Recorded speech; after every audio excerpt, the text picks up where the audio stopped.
Vamos falar nesse vídeo de Yin e Yang. Esse é um tema muito interessante que gera muitas reflexões. Eu acho, inclusive, que muitos de vocês já devem conhecer esses conceitos, mas para quem não conhece, Yin e Yang são conceitos taoístas que descrevem duas forças fundamentais do universo, o Yin e o Yang. Essas forças, elas são opostas uma à outra, mas ao mesmo tempo elas se complementam e elas estão em perpétua oscilação de predominância. Então, uma está sempre transitando para a outra e uma também depende da outra para existir.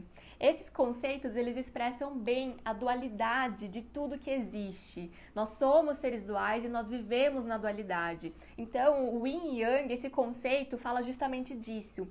Então, para a gente ter mais clareza do que é o Yin e Yang, eu acho que é interessante trazer o símbolo, que é chamado Tai de Tu, e que vocês já devem conhecer, né? Já devem ter visto alguma vez.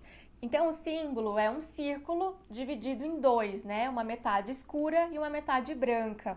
Então, vamos destrinchar esse símbolo para a gente conhecer melhor o conceito. Eu acho o máximo quanto o símbolo já fala muito sobre o conceito, né?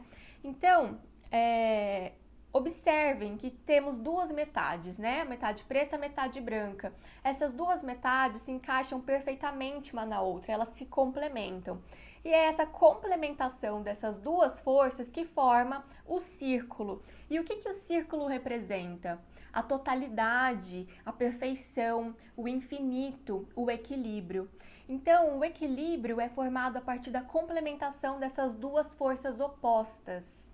E mais, não para por aí, porque essas duas forças estão em constante oscilação. Então, aí a gente pode observar que quando termina o Yin, começa o Yang. Termina o Yang, começa o Yin. E elas estão sempre transitando de uma para a outra.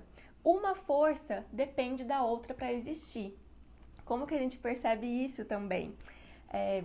Vamos destrinchar mais esse símbolo. Observem que na metade escura, né, na metade preta, tem dentro dela um círculo branco. E na metade clara tem dentro dela um círculo preto. Isso significa que dentro do Yin tem um pouco de Yang e dentro do Yang tem um pouco de Yin. Porque uma depende da outra para existir. Se fosse só Yin, não haveria vida. Se fosse só Yang, não haveria vida também. Então, vamos exemplificar o que é o Yin e o Yang para vocês conseguirem visualizar isso que eu estou falando.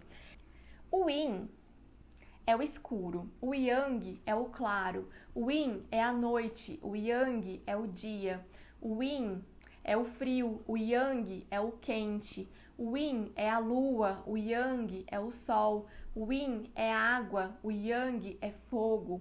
O Yin é flexível, o Yang é rígido, o Yin é passivo, o Yang é ativo, o Yin é feminino, o Yang é masculino, o Yin é emoção, o Yang é razão, o Yin é descanso, o Yang é trabalho. E eu poderia continuar dando 1000 exemplos aqui para vocês, mas só através desses que eu falei, já dá para vocês visualizarem melhor a oposição que uma força faz à outra, a complementação e a dependência entre elas. Porque o dia não existe sem a noite. Porque se só houvesse dia, o planeta não aguentaria tanta incidência solar e a vida se extinguiria. Se só houvesse noite, a vida também não prosperaria. Então, o dia precisa da noite, assim como a noite precisa do dia.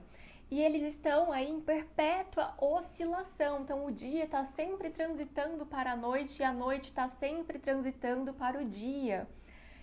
A gente pode trazer também as estações do ano, né? O verão, que é o pico de Yang, está transitando para o outono, que é um pouco Yang e um pouco Yin. O outono está transitando para o inverno, que é o pico de Yin. E o inverno está transitando para a primavera, que é o Yin com um pouco de Yang. Então, tudo na natureza está em constante oscilação, está sempre numa transição. E esse é o equilíbrio de tudo. Então, o equilíbrio não é uma coisa estática que não se move.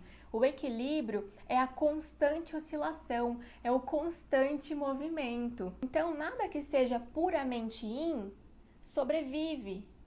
e nada que seja puramente yang sobrevive também. É por isso que dentro de cada um existe um pouco da força oposta, né? Então, como que a gente pode entender isso também? Então, tem alguns exemplos bem legais para a gente compreender isso. Vamos pegar então a água. A água, como eu disse, ela é yin, certo?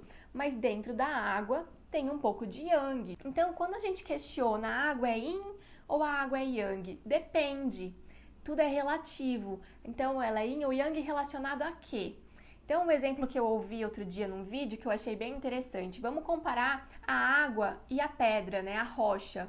Então, quem que é o yin nessa história? Então, se a gente levar em conta a flexibilidade, que é uma característica de yin, a água é yin e a rocha, que é rígida, é yang. Agora, se a gente considerar que a água é ativa nessa relação, porque é ela que está sempre batendo na pedra, é ela que está fazendo o movimento, então nesse caso a água é yang e a rocha é yin.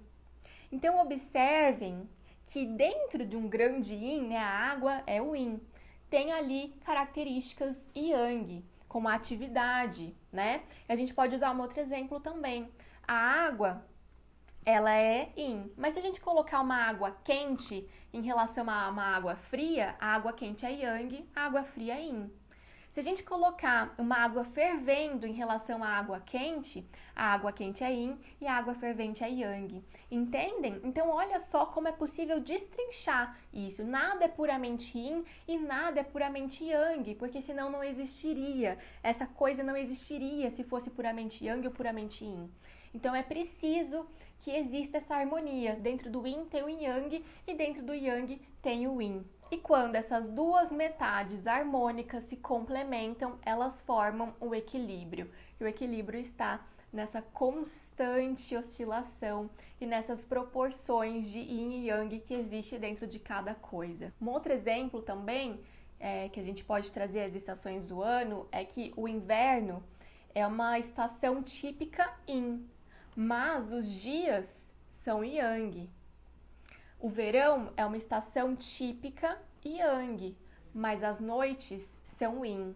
Então, o yin sempre existe dentro do yang e o yang sempre existe dentro do yin, tá? Olha como é complexo e quanto é infinito, né? Se você começar a pensar no yin e o yang de todas as coisas, você vai viajar muito. Além das leis de yin e yang, tem também os teoremas. Né? São 7 leis e 12 teoremas, depois vocês pesquisem aí. Eu já compartilhei isso no meu Instagram, então se você está me assistindo pelo YouTube, me segue lá no Instagram e dá uma fuçada no conteúdo, que tem bastante coisa legal. Mas vou trazer aqui 2 teoremas. Tem um que diz que tudo tem polaridade e outro diz que não tem nada neutro, tá? Então tudo tem polaridade. Então cada coisa ou vai ser yin ou vai ser yang, tá? E as polaridades distintas se complementam, as polaridades iguais se repelem. Então, esse é um outro teorema. Yin atrai yang e yang atrai yin. Yin repele yin e yang repele yang. E aí dá pra gente refletir mais um monte sobre esse teorema. Eu espero que vocês tenham gostado. Se você está me assistindo pelo YouTube, se inscreva aqui no canal, deixa seu like, comenta o que você achou do vídeo que eu quero saber. E se você está me assistindo pelo Instagram, faça o mesmo e compartilhe com as pessoas que você acha que vão gostar desse tema. Um beijo para vocês e até a próxima!